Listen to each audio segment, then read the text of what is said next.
Okay, Tony, I'm going to go through this video with you. We're still not done yet. As you can see, it's been nasty weather-wise.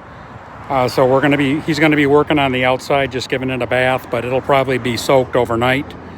But like I said, I'm just going to point out any flaws that I see, just so you're not, driving 2.5 hours over here for nothing.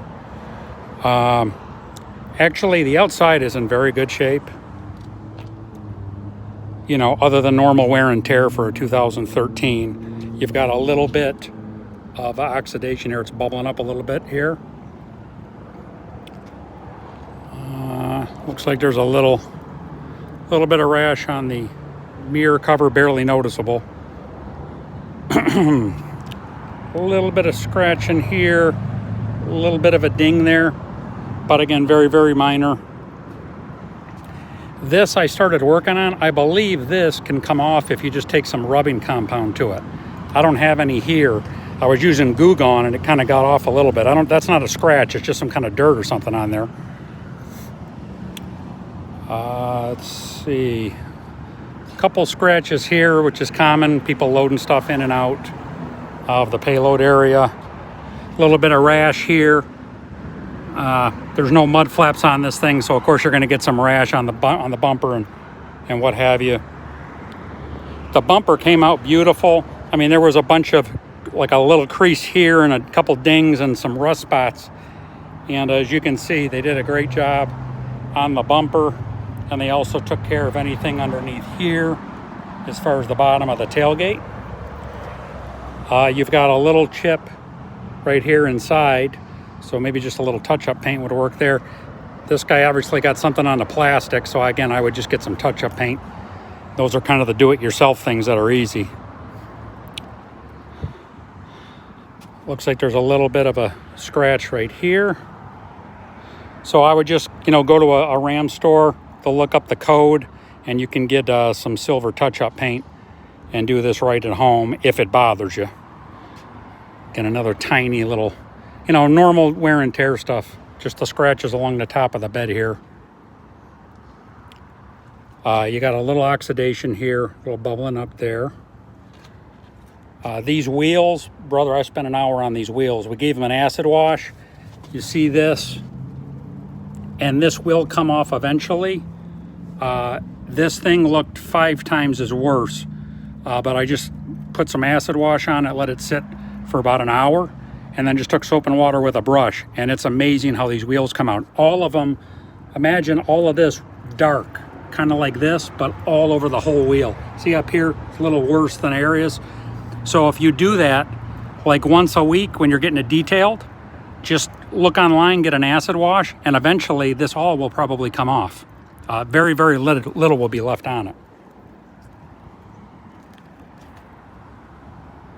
Let's see, any scratches?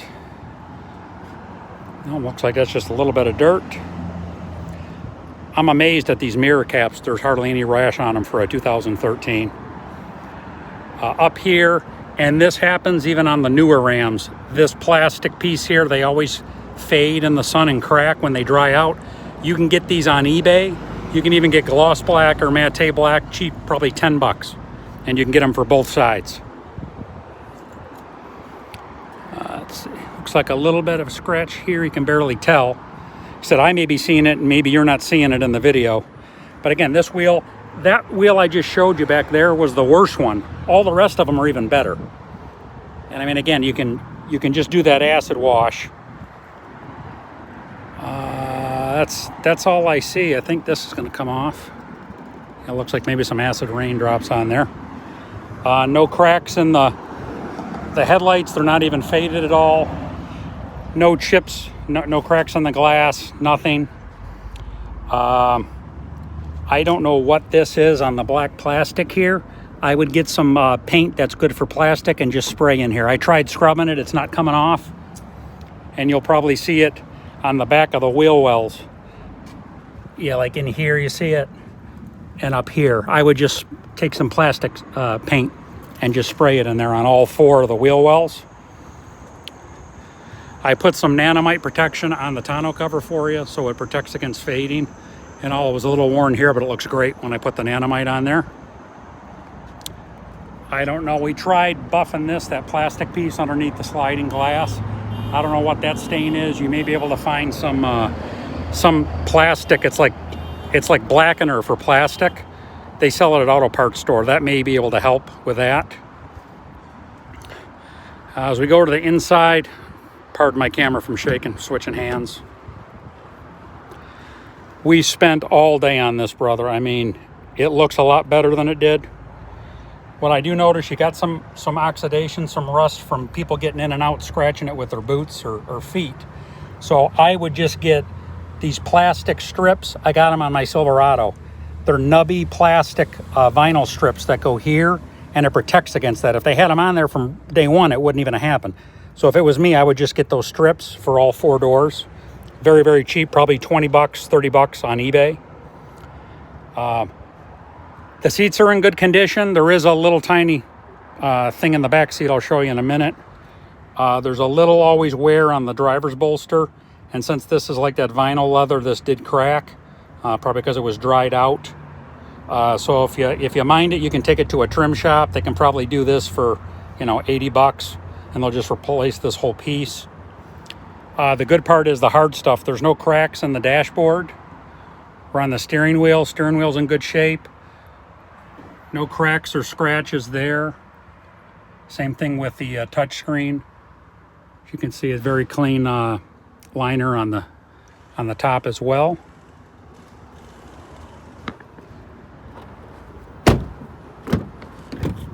Let's go to the rear. Again, the door trim pieces are in good shape. No wear because there's a plastic piece here on that bolster. On the seat, this is what I was talking about. It's like someone's button caught on here and it ripped the fabric. Either that or there's something on the fabric we can't get out, and it'll probably rip the upholstery if you try to get it out. So I don't know, if you're a smarter guy than me, maybe you can. If it were me, I'd just put a damn black marker on there and fill it in. But the rest of the seat's in really good shape. See, there's no rips, even in the backs of the fronts of the seats. The all-weather mats are in excellent condition, and I had Terrence scrub them and polish them. I mean, the carpeting was in good shape. Everything's looking good. We'll go over to the other side.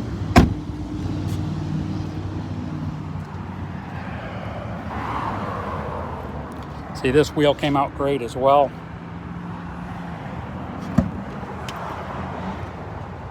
Door trim in good shape. Again, this side's just as clean as the other. Good shape.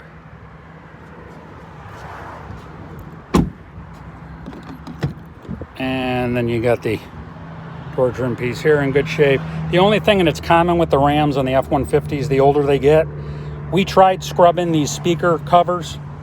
Nothing's going to get that dirt out, and it's on all 4 of them, even on the rear doors.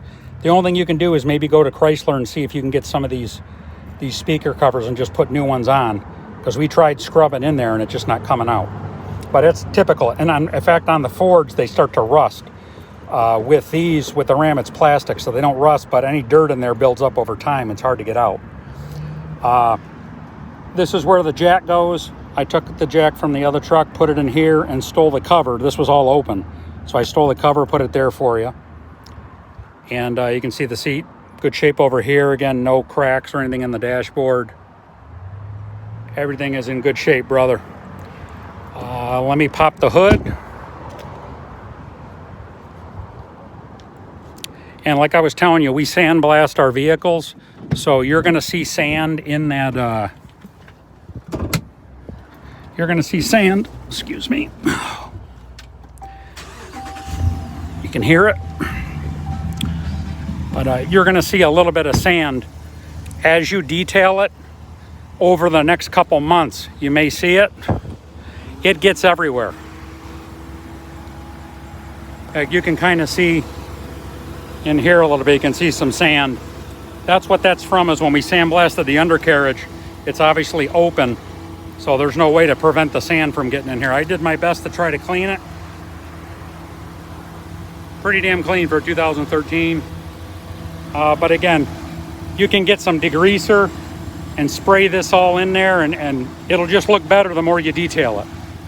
But as you can hear it's a pretty quiet engine for a Hemi. There's no tick. You're always going to get the Hemi knock when you first start it, but once it settles down, this is what it should sound like. So just I wanted you to at least have that. So if you happen to see anything on this video you don't like, you didn't waste your time driving 2.5 hours over here for nothing. But just let me know what you think.